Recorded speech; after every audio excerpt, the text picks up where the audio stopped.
Hey guys, I want to talk about the 7 most common advice that is BS. There's a lot of dating advice out there, and most of it is BS, especially the mainstream advice.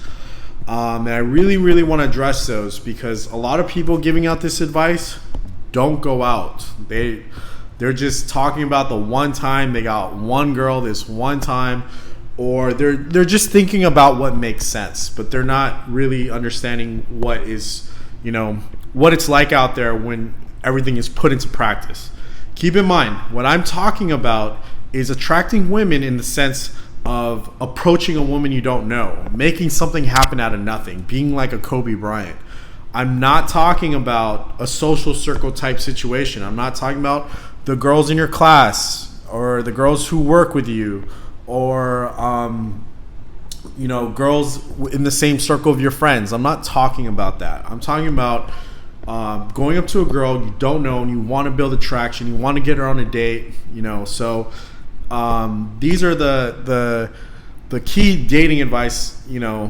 Critiques I have for all that mainstream BS. So the first thing that people always say is listen more than you speak. Let the girl do the talking. Girls like to talk about themselves. Let them do all that. All you have to do is sit there. People saying this have no idea what they're talking about. And if a girl's saying it, then she feels that way because she's already attracted to the guy.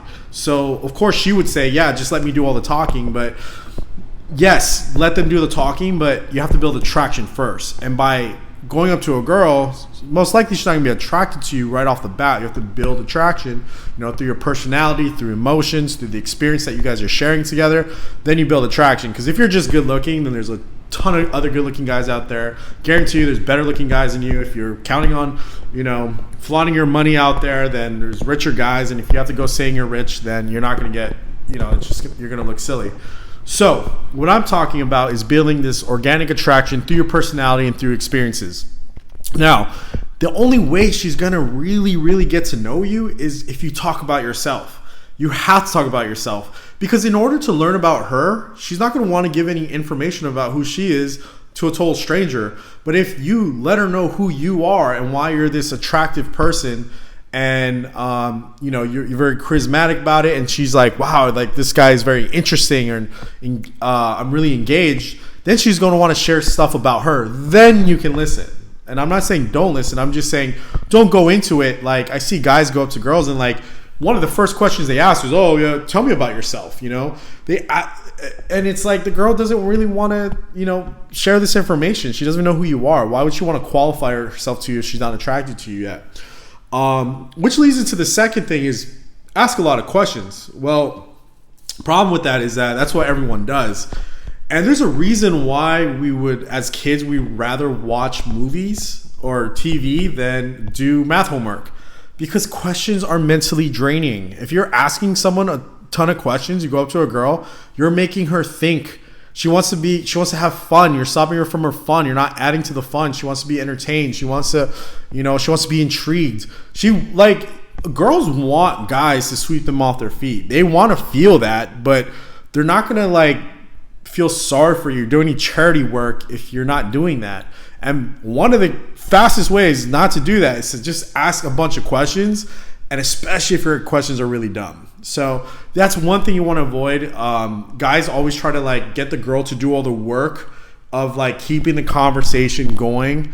I'm going to make another video on the 6 types of questions you can ask that are okay to ask.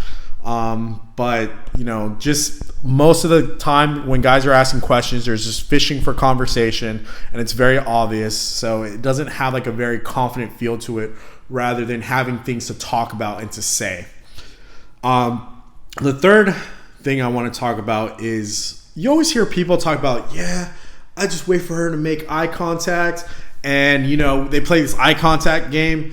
And I even heard one female dating coach, she was saying yeah, if you see a girl, you can look at her and then she looks at you, you smile, she smiles back, and it's this whole, okay, first of all, if a girl's going to give you interest off the bat, then go up to her. Don't even play that smile game. Smile, but then approach her right away. Don't be playing these weird games.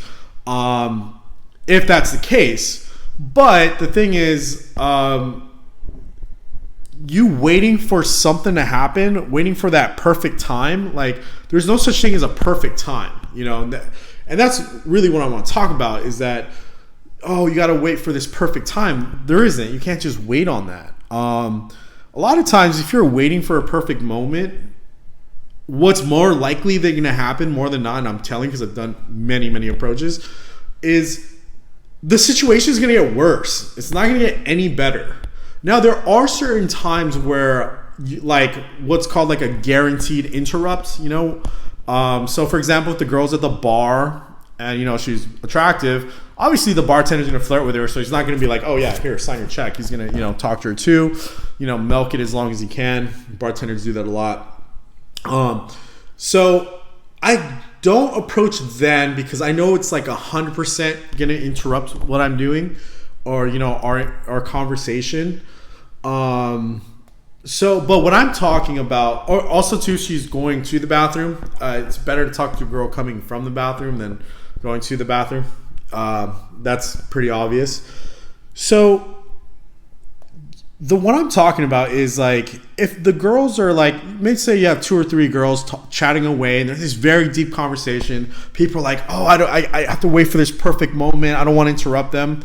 The right answer is no, you interrupt them, but you have to make sure that whatever you're saying is more important, which it should be, because, I mean, especially with what I teach and my students, like, whatever comes out of your mouth is and has to be more important than what they are currently doing. And every time I approach a girl, whatever she's doing, everything I have to say matters more, because just having me being in her life, I'm not just trying to be cocky, but like I created a lifestyle where I can add value to people's lives, you know. So that's one thing that I do help people with, is, you know, creating that lifestyle where you do have value. But whatever I'm going to invite her to, the next time we hang out, just her having my circle, like, even if it's beyond just a romantic thing, just even me having as a friend, like, at the core level, is very beneficial to her. So that's why I do not hesitate to interrupt a conversation, but I am not going to interrupt asking basic questions. I'm not going to interrupt just trying to get something out of it, like just hitting on her, you know what I mean? Like, straight up, just like telling her she's like beautiful. That, you know what I mean? So when it comes to you like taking something instead of giving something to the interaction, then that's why you're feeling like that. But if you really felt like, man, like I have so much value to give, and you really knew that, and I'm not saying be delusional and just think you're the shit, I'm talking about you actually do have value to give, then you won't have a problem approaching, you know, girls or interrupting them like that. So waiting for this perfect moment, it's a ton of BS, because I kid you, more often than not, the situation will get worse. She'll either, like, I don't know, this is mistakes I used to do back in the day. Like, I used to see a girl, oh man, I'll wait for a better time. And guess what? These girls, they leave the clubs at like 1:30. So it's like they leave a little bit earlier. They leave before the lights come on and before the general crowd and before all the guys try to hit on them. So it's like they're already gone. So there's no perfect time to now. So that's the third thing I wanted to address. That's very common, is don't play the smile. They're together. Don't play the smile game, and don't wait for a perfect time, because there isn't. The time is now. Number 4 is don't wing it. Winging it, you're gonna just come up with something basic to say. You're probably gonna tell her she has beautiful eyes, or you're probably gonna end up complimenting on something she's wearing, which is what every guy does, and which is what every girl tells you to tell to a girl. So you should already have things that are interesting to say. You should have, I always talk about having good stories to tell. I always have talk about even knowing like random facts, but something that's like interesting, something that could lead into something flirty. You already want to know what you're going to get into. So yeah, there's this big natural approach movement that people are like, yeah, just be yourself, you know, be authentic, say what comes to mind. But I mean, then you just end up trying to be authentic, but then ironically you end up like every other guy saying the same thing. Just a lot of guys, like I remember when I had these guys come out, they're really big into this natural thing. I'm like, yeah, show me what you got. And they'll start like, I'm like, they start just, oh, this is a beautiful statue. And they start talking about random things. And it's just like, why? The fifth thing is that there's no such thing as a pickup line. And what I mean by this is there's no one line that you can say that is going to pick up a girl. Like, there's not one thing that's going to be like, wow, I'm attracted to you now. Now, you might be getting confused with the guy who maybe already has attraction. Maybe you just happen to be that girl's type and she's already feeling you, and the guy just says, hey, you're absolutely beautiful. And she's like, boom, instant connection. The beautiful line did not work. That was just confirming of what was going on there. It's called a statement of interest. There, he was stating his interest in her, and she was already interested. But there's no such thing as a line that can just magically make a girl attracted to you. You know, building attraction is a process for the most part, because if you think you're that good-looking guy out there, I'm telling you, there's someone better. If you know, so like, personality matters. You know, that charisma you have, especially when it comes to like approaching women you don't know, you got to have that charisma.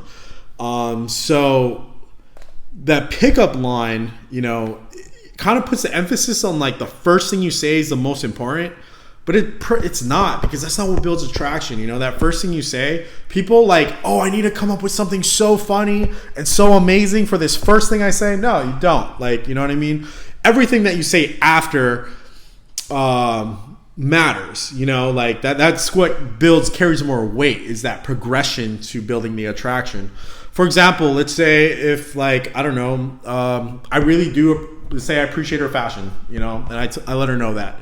But then I make the connection saying, well, yeah, like one of my friends is a fashion stylist out here in LA, and, you know, took me to one of my first fashion shows, and then asked if I could host a party for her and the girls. And now, like, I have all these amazing girls in my life who are super cool and like all into fashion. One of them got me these earrings. So it's like, you know, obviously true story, but like things like that, when I start going into things that like are deeper than just the first thing I said, and I can connect them with something that builds like a, you know, an attractive like lifestyle, then that's a lot better, you know, for building that. And if you're like, hey, I don't have all that, I didn't either. I built everything through just literally getting good at this one skill, is just approaching and attracting women. And then from there, just my lifestyle just started up spiraling. I started meeting, going on a tangent now, but I started meeting, you know, like very successful guys, started connecting with them, and then guys got me more access. I started meeting more beautiful women, and then that got me more access, and then I started meeting guys through that, and then it's just like kind of built like a circle, and then understanding the dynamic between people and how to like host parties and things like that. Just a little bit about me. But so yeah, you want to make sure that even if you don't have all this tools, like you can make everything a reality. You know, it just takes, you got to put in the work to build up to that. Number 6, I want to talk about, don't be an asshole. Like, I always say this though, because I say if a girl playfully hits your arm and starts laughing and calls you an asshole, then that means you're doing something right. But she doesn't actually think you're a legit asshole. You know, you're just teasing and you're flirting and you're being playful. But you don't really want to be like an asshole. And you get guys who are like the super nice guys, and then they get like screwed over at one point. They're like, oh, girls like assholes, and they try to become this asshole. But then it's like you just come off as like just very insecure and just like for no reason, obviously wanting attention and wanting some kind of response or reaction. Don't be that guy. So being an asshole is not attractive. Number 7, do not make the girl feel special. It's very counterintuitive. And this is why. Because, now I didn't say don't give any love, because you want to give a lot of love. But in order to be special, you have to stand out. So being special is relative. So the truth is, you should give love to everyone, not just the girl you're into. You should give love to her friends, your friends. Don't ignore your friends when you meet a pretty girl. You know, a lot of guys get caught up in that interaction. So you want to be everyone. You want to make everyone feel special. You want to give a lot of love out there. And that's what people is gonna like be drawn to you and make you more charismatic and likable. And people are gonna follow your lead. Everyone thinks a leader has to be someone that's like trying to dominate over others, and that's not true. A true leader is someone that people want to follow because they give. You want to be the first to give. A true leader thinks about others before himself. So you want to give a lot of love out there, and you want to give a lot of love, to everyone. So it's not just her. It's not just her that makes her special. Something that makes her special, she's really got to earn that from you, and by you giving a lot of love to other people, it kind of makes her want that more from you to stand out. She wants to seek that more of that validation. So, I mean, just being a good person in general and just like loving everyone around you. So don't just make that one person special until she earns it, if that makes any sense. So just give a lot of love to anyone. It makes you way more attractive. It puts less focus on the girl you like, on her beauty. It just like you start really connecting with people on a deeper level, and girls will start to sense that, and they'll start to be attracted because that's naturally what confident people do. So if you guys have any questions, feel free to write me, and I'll answer all your questions you guys have. So yeah.